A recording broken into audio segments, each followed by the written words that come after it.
तो आगे है ना, ये क्लोरोफिल ए बी ये सब तो हो गया था। उसके बाद क्या करना है हमें, ज़ैंथोफिल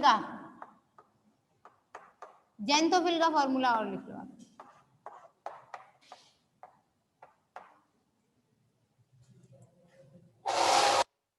ज़ैंथोफिल का फॉर्मूला कितना होता है, H56O2 C40। ठीक है, ये ज़ैंथोफिल का फॉर्मूला है जो आप लोगों को क्या करना है, याद करके आना है। कब, कल। ठीक है, तो chlorophyll A, chlorophyll B and xanthophyll. ठीक है, इसके बाद ये वर्णक तो हो गए भाई आपके पूरे इस तरीके से। ठीक है, और इसके बाद आपका ये जो चैप्टर है वो भी आपका मतलब फर्स्ट यूनिट है ना, जिसमें journal account of the algae, मतलब एल्गी के बारे में है। तो इसके मुख्य लक्षण तो हमने पढ़ लिया है, अब क्या पढ़ेंगे, इसका जीवन चक्र पढ़ेंगे। ठीक है, क्योंकि वर्गीकरण तो हमने पहले ही पढ़ लिया है। और फिर उसके बाद इसका जीवन चक्र पढ़ने के बाद हमें क्या पढ़ना है, इसमें एक एक के बारे में पढ़ेंगे। जैसे वॉलवॉक्स दे रखा है, कारा दे रखा है, ठीक है ना, तो उन सब के बारे में। हाँ, कारा है वो, ठीक है, उसका नाम ऐसा ही है। तो आगे शैवालों में जनन। ठीक है, ये मिटा दो ना।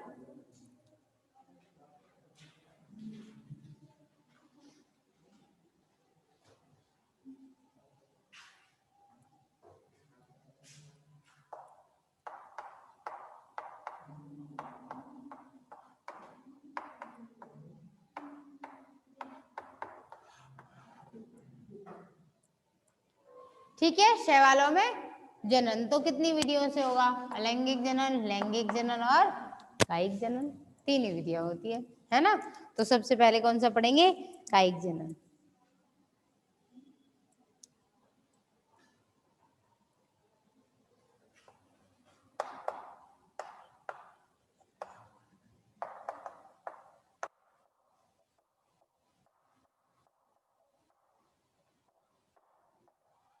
लैंगिक जनन ज्यादातर कोई बहुत विशिष्ट तो नहीं है इसमें। ठीक है, फिर उसके बाद हम क्या पढ़ेंगे इसमें आगे, लैंगिक अलैंगिक कायिक जनन के बाद जीवन चक्र, कौन कौन सी अवस्थाएं आती है ना। जैसे मनुष्यों की अवस्थाएं आती है ना, बाल्यावस्था, किशोरावस्था, युवावस्था, प्रौढ़ावस्था, वृद्धावस्था, है ना, ऐसे ही इनमें भी होती है। 2 ही अवस्थाएं होती है पौधों में ज्यादातर। कौन कौन सी, युग्मकोद्भिद और बीजाणुद्भिद।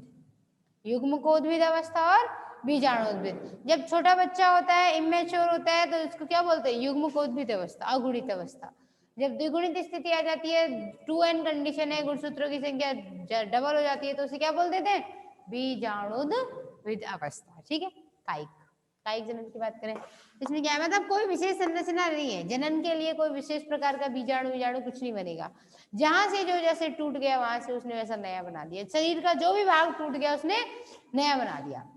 ठीक है ना, जैसे तुम्हारे बाल गिर गए, नया क्लोन बन के तैयार हो गया, ऐसी कंडीशन हो जाती है। ठीक है ना, नहीं, अभिषेक क्लोन नहीं बनाता, पहले लिखते हैं कायिक। ठीक है, कायिक में कौन सा हो जाएगा, मनुष्य का क्लोन क्यों नहीं बनाते, हाँ ये बात सही बात है, अभिषेक का क्लोन हम नहीं बना सकते, बनाना आता हो फिर भी नहीं बना सकते। क्यों, क्योंकि फिर अभिषेक खुद नहीं पढ़ने आएगा ना यार, क्लोन को भेज देगा, या खुद खेलने जाएगा और एग्जाम देने उसको जाएगा, उसको भेज देगा। इस तरीके का मिसयूज हो सकता है, इसलिए एथिकल रूप से, इसलिए पॉलिटिकल रूप से हम लोग को अलाउड नहीं है कि हम किसी का भी क्लोन बनाएं या मनुष्य का क्लोन बनवाएं। या फिर हो सकता है मान लो वो क्लोन ऐसा बन गया, उसको गुस्सा आया एक दिन और वो रोबोट जैसा बन गया, पूरी दुनिया को डिस्ट्रॉय करने, आज तो सारे भरतपुर को सुजान गंगा में डुबा देना है, ऐसे सोचने लग गया, फिर क्या होगा।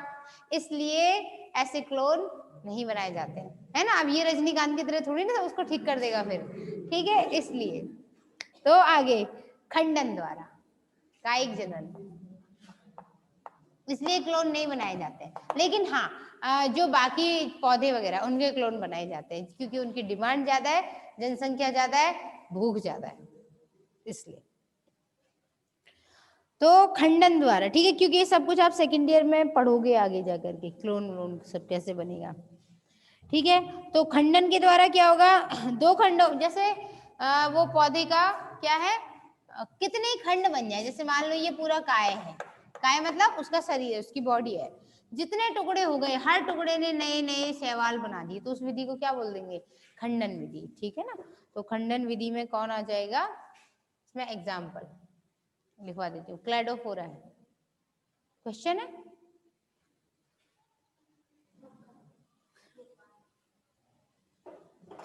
क्वेश्चन होगा,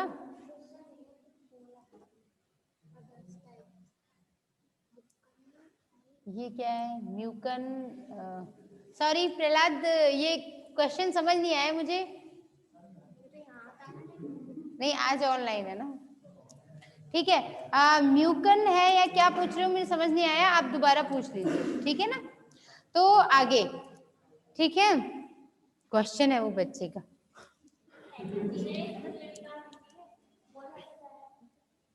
वो या तो म्यूकस वगैरह कुछ ऐसे पूछ रहा होगा, पता नहीं।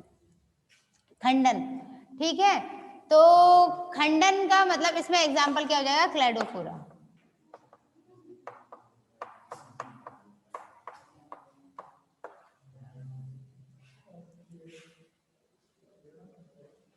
क्लैडोफोरा के अंदर मिलता है, इसके अलावा यूरोथ्रिक्स के अंदर मिलता है।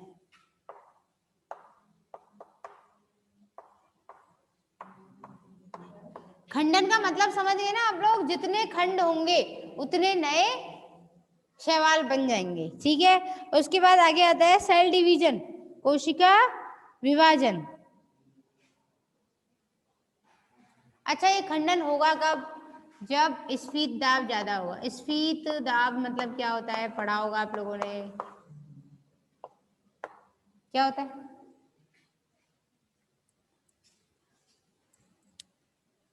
मुकुलन, अच्छा बडिंग, मुकुलन नहीं बोलते उसे, मुकुलन बोलते हैं। अगर आप इंग्लिश में लिखोगे तो या तो उसको बडिंग बोलोगे, ठीक है, वेरी गुड, हाँ, कायिक जनन का एक टाइप है मुकुलन, बडिंग या फिर इसको मुकुलन बोलते हैं, है ना।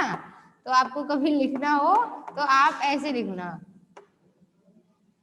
ठीक है। ये स्पेलिंग से तो समझ में आएगा भाई कि तुम कह क्या रहे हो, ठीक है। बाकी तुमने तो ऐसे लिख दिया मुक्कन, चलो कोई बात नहीं, है ना। मैं तुम्हें डिमोरलाइज नहीं करी, बस बोल रही हूँ कि ठीक है। तो स्फीत दाब, ठीक है, स्फीत दाब का मतलब क्या होता है, जब कोशिका के अंदर से दाब लगता है उसमें, ठीक है, बाहर कोशिका भित्ति के ऊपर फूलने के लिए, जब कोशिका झिल्ली कोशिका भित्ति पर दाब लगाती है, ठीक है। जब भित्ति लगाती है तो उसे तो भित्ति दाब कहते हैं, वॉल प्रेशर। लेकिन कभी कभी कोशिका झिल्ली अंदर से फूल गई ना, तो कोशिका भित्ति तो क्या होती है, फिक्स होती है, तो ये झिल्ली बाहर की तरफ फूलने के लिए दाब लगाती है, स्फीत दाब।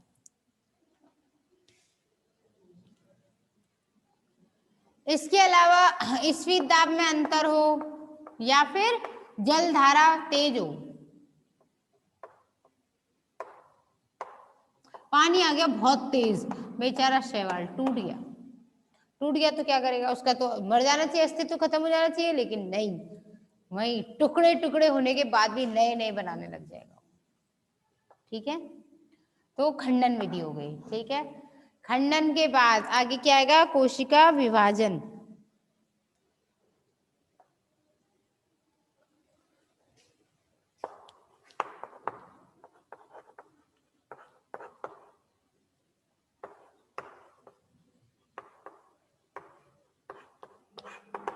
कोशिका में क्या हो जाएगा, विभाजन, जैसे विभाजन होगा वैसे वो क्या हो जाएगा, नया नया बनाते चले जाएगा, ठीक है। हर पुत्री कोशिका एक नए पौधे की तरह व्यवहार करने लग जाती है।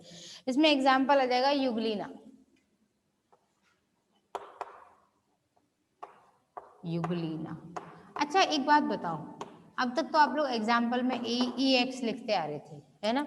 एक कॉलेज में आते हैं, आपने देखा होगा बहुत सारे टीचर्स EG लिखते हैं, ये XEG में कहाँ से आ गया, देखो भाई, एग्जाम्पल तो आप जो स्पेलिंग लिखते हो ना, वो तो ये लिखते हो, ये लिखते हो ना, मुझे अंग्रेजी नहीं आती भाई। लेकिन EG का मतलब होता है एग्जाम्पल एर्गोटिया, एग्जाम्पल एर्गोटिया का मतलब होता है लाइक दिस। इस एग्जाम्पल का मतलब तो यह फिक्स वही एग्जाम्पल हो गया, उसके अलावा कुछ है या नहीं है कुछ नहीं कह सकते। लेकिन बायोलॉजी में, साइंस में EG इसलिए यूज किया जाता है, एग्जाम्पल एर्गोटिया मीन्स लाइक दिस, मतलब ये तो उदाहरण है ही है, इसके जैसे और भी हैं और इसके अपवाद भी मिल सकते हैं, इसलिए ईजी यूज किया जाता है, ईएक्स यूज नहीं करते, बिकॉज एक्सेप्शंस आर एवरीवेयर।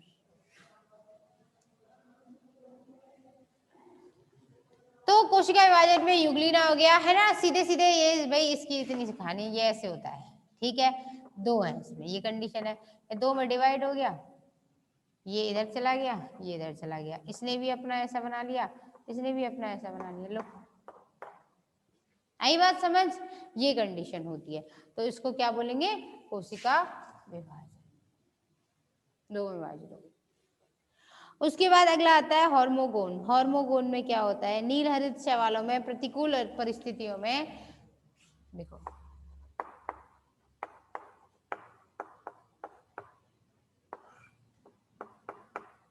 हार्मोगोन का मतलब क्या होता है, देखो पहले तो हार्मोगोन से पहले समझो ट्राइकोन क्या होता है। किसी भी शैवाल का जो तंतु है, तंतु मतलब धागे जैसी संरचना है, तो उसे क्या कहते हैं, ट्राइकोन, ठीक है। प्रतिकूल परिस्थितियों का मतलब जब खाना नहीं मिल रहा, पानी नहीं मिल रहा, रहने के लिए जगह नहीं मिल रही, चारों तरफ दुश्मन घेरे हुए हों, या फिर वो जगह पानी भी सूख गया हो वहां से, समझ आई बात। तो ऐसी स्थितियां जहां जीवन जीना आसान नहीं है उसे क्या बोलेंगे, प्रतिकूल, और जहां जीवन जीना आसान है उसे क्या बोलेंगे, अनुकूल। तो प्रतिकूल परिस्थितियों में ये ऐसा करता है।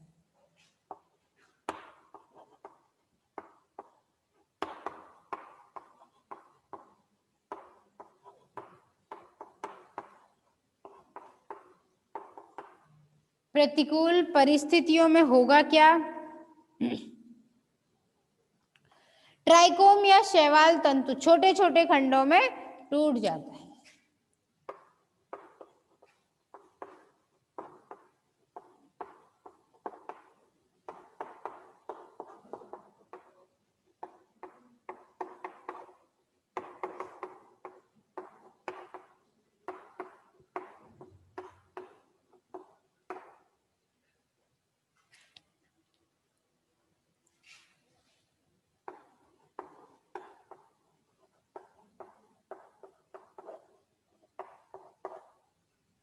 इन खंडों को क्या कहते हैं,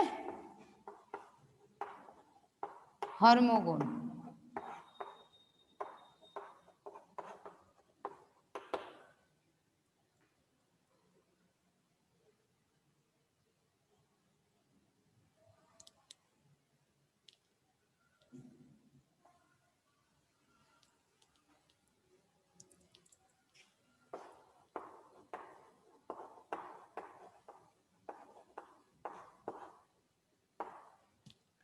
जिन कोशिकाओं के अंदर इनका निर्माण होता है वो लास्ट एंड फाइनली क्या हो जाती है, मृत हो जाती है, वो कोशिकाएं खत्म हो जाएंगी, ठीक है, या डिस्क द्वारा इनका निर्माण एक पृथक्कारी, पृथक्कारी डिस्क मतलब जो अलग कर दे, है ना, पृथक्कारी डिस्क।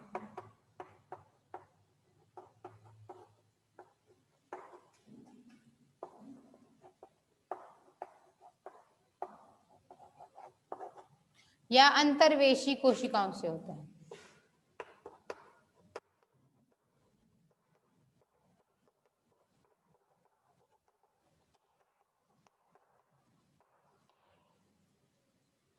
ठीक है, तो इन्हें क्या बोलते हैं, हार्मोगोन, ठीक है। इसका एग्जाम्पल क्या हो जाएगा, एनाविना नॉस्टॉक, यहाँ लिख देती हूँ एग्जाम्पल, ठीक है, एनाविना, और दूसरा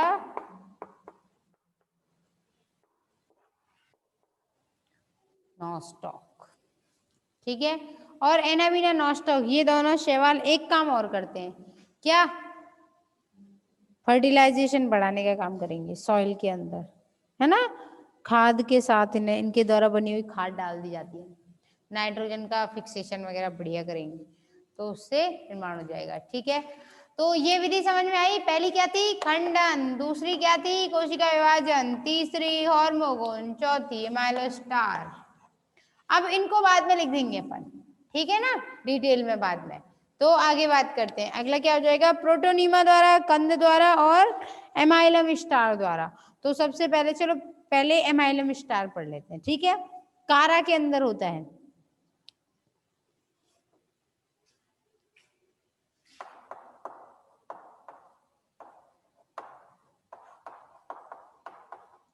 एमाइलम स्टार तारे जैसी होती है, एग्जाम्पल हो गया कारा।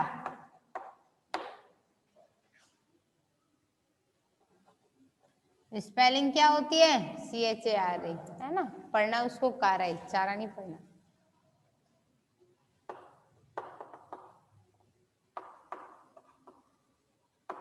देखो वैसे पत्ती तो होती नहीं है, पर पत्ती जैसी एक संरचना होती है ना। तो पत्ती की आधारी पर्व संधियों की कोशिकाओं में, पर्व संधि क्या होती है मालूम है ना, क्या होती है? गन्ना खाया होगा ना, गन्ना, तो गन्ना में जो गांठ होती है वो क्या है? पर्व संधि। हर पौधे में जो पत्ती निकलती है उसमें देखना कभी, जैसे मान लो ये कोई भी पौधा XYZ, कोई भी पौधा है बड़ा, उसमें यहाँ पे ऐसे जहां से पत्ती निकल रही है उसका आधार भाग देखना, वो थोड़ा सा मोटा होता है, वो हिस्सा यहाँ से निकल रही है तो यहाँ से होगा, तो ये जो आधारी भाग होता है इसे क्या बोलते हैं? पर्व संधि। और दो पर्व संधियों के बीच का जो भाग होता है उसे क्या कहते हैं? पर्व, पर्व कहते हैं। ठीक है, गन्ना नहीं, ठीक है। तो आगे बात करते हैं।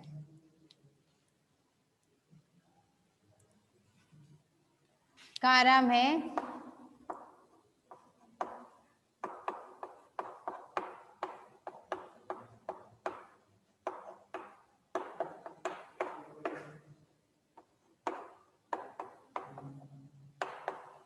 तारे के आकार की कोशिकाएं होती हैं जिनमें स्टार्च इकट्ठा होता है।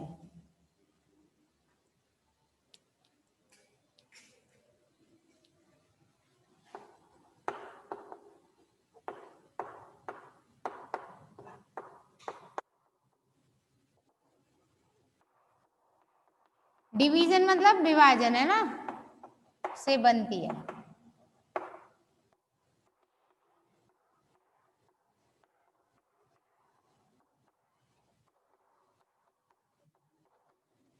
स्टार्च होता है इसके अंदर, ठीक है। और ये क्या करती हैं? मात्र पादप से अलग होकर नया पौधा बना देती है।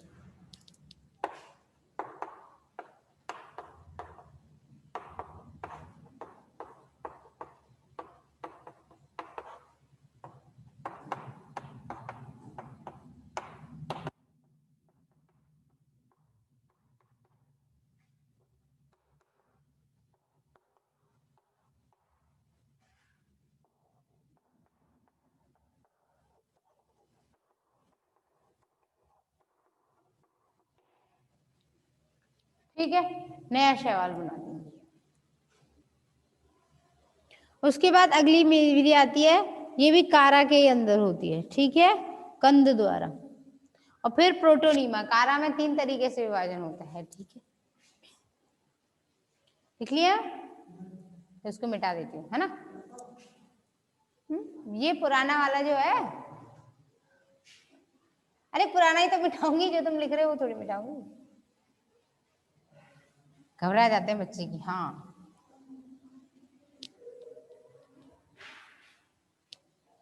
ठीक है। तो अगला 5वां मेथड क्या हो जाएगा? कंद द्वारा। कंद मतलब क्या होता है? फूला हुआ भाग। जैसे आलू का जो भाग हम खाते हैं वो तना होता है, तो पता होगा, पता है या नहीं है? हाँ, ठीक है। तो आलू का जो भाग हम खाते हैं वो फूला हुआ है, तो उस फूले हुए भाग को क्या कहते हैं? कंद। जैसे नहीं समझ में आए तो याद रखना, शकरकंद, शकरकंदी खाते हैं ना, शकरकंदी खाओ या शकरकंद खाओ, बात तो एक ही है, आइपोमिया बटाटा ही तो है वो, ठीक है। अब वो शकरकंद जो होता है उसमें उसका नाम शकर क्यों कहा, क्यों मीठा होता है, कंद क्यों कहा, क्योंकि फूला हुआ भाग है। अच्छा एक बात याद रखना, शकरकंद जड़ है, आलू तो तना है, लेकिन शकरकंद जड़ है, ठीक है ना, उसमें बड़ बड़ नहीं होती है, वो काट के तुम सोचो नया उगा देगी, नहीं उगा सकती है, उसमें इतनी क्षमता नहीं है, ठीक है। तो आगे बात करते हैं कंद, है ना। कार्य में क्या होगा? मूलाभास की कोशिकाएं भी कई बार कंद जैसी हो जाती है, फूल जाती है ना। यानी कि पर्व संधि को अंग्रेजी में क्या कहते हैं? नोड। जिसे नहीं पता वो लिख लीजिए यहाँ पे, पर्व संधि को अंग्रेजी में कहते हैं नोड। अब थोड़ी बहुत अंग्रेजी तो पढ़नी पड़ेगी, है ना, शॉर्ट हो जाएगा जरा। नोड की आधारी कोशिकाएं या बेसल सेल्स, नोड की बेसल सेल्स पर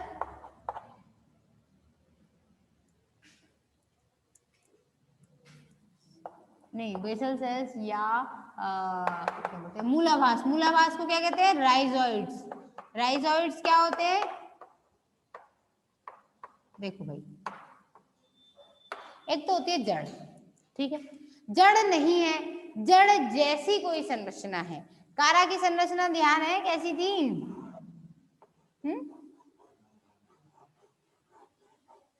तो उधर मचाने लग जाते हो बस थोड़ी सी देर में, ऐसी थी ना?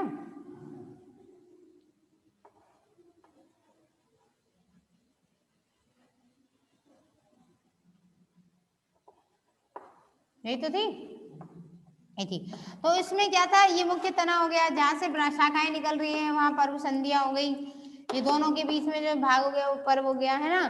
कुछ होती है कौन सी शाखे, कुछ होती है असीमित वृद्धि वाली शाखाएं, कुछ होती है सीमित वृद्धि वाली शाखाएं।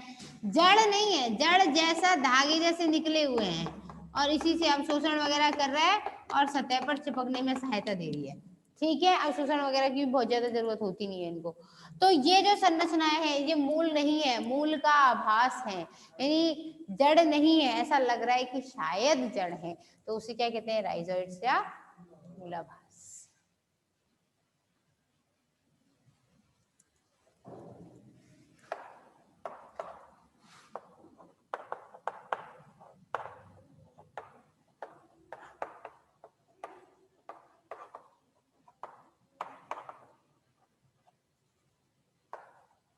राइटिंग खराब हो गई।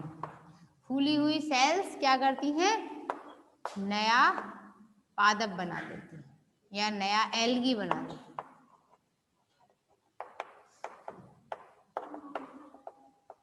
तो इसे क्या बोलते हैं? कंद द्वारा। ये भी किसमें होता है?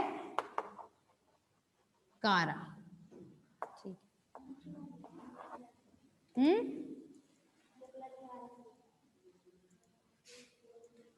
ये तो बता दिया क्वेश्चन, मुकुलन, ठीक। तो ये कारा हो गया। आगे एक छोटा सा टॉपिक और है ना, आगे बस एक छोटा सा टॉपिक है, ठीक है, प्रोटोनीमा, बस फिर उसके बाद कल कर दूंगी, ठीक है। प्रोटोनीमा, प्रोटोनीमा क्या होता है? मतलब तंतु जैसी संरचनाएं होती हैं जिन्हें प्रोटोनीमा कहते हैं।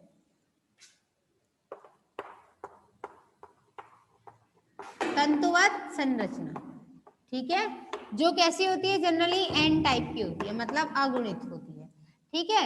और वो क्या करेगी? नया पादप बना देगी, नया एल्गी, एल्गी बनाती है, ठीक है। उसे प्रोटोनीमा कहते हैं और इसका एग्जाम्पल भी क्या हो जाएगा? कारा, ठीक है। तो चलो भाई एक और रह गया, वो भी कर लेते हैं अपन, ठीक है ना, उसके बाद कायिक जनन पूरा खत्म हो जाएगा, ठीक है। हाँ, ठीक है, जहाँ चाह होती है वहां राह भी होती है, ठीक है। तो पत्र कलिका द्वारा, ठीक है ना, पत्र कलिका द्वारा क्या हो जाएगा कि मूलाभास की कलिका जैसी संरचनाएं होती हैं जो पत्र कलिका कहलाती हैं, ये नया बना देती हैं, यानी कि मूलाभास की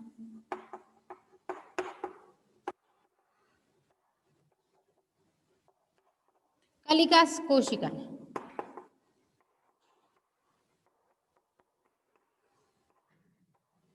नए शैवाल बनाती है, उन्हें पत्र कलिकाएं कहते हैं, ठीक है।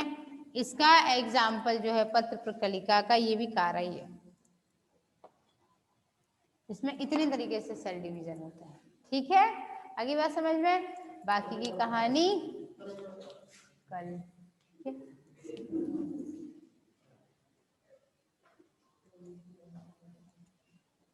ठीक है।